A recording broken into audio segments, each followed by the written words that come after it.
On the street, I saw a naked child, hungry and shivering in cold. I became angry and said to God, "Why do you permit this? Why don't you do something?" For a while, God said nothing. That night, He replied quite suddenly, "I certainly did something. I made you." Rumi रहमतुल्लाह अलैह। अपनी इस तहरीर में रूमी रहमतुल्लाह अलैह फरमाते हैं कि कभी कभार कुदरत महज हमारा इम्तिहान लेने के लिए किसी दूसरे को इम्तिहान में डाल देती है। हम समझते हैं कि उनकी आजमाइश हो रही है और दर हकीकत वो हमारी आजमाइश होती है। और न जाने ऐसी कितनी आजमाइशों को हम दूसरों की समझकर पास से गुजर जाते हैं।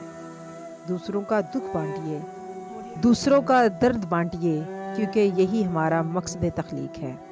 दर्द दिल के वास्ते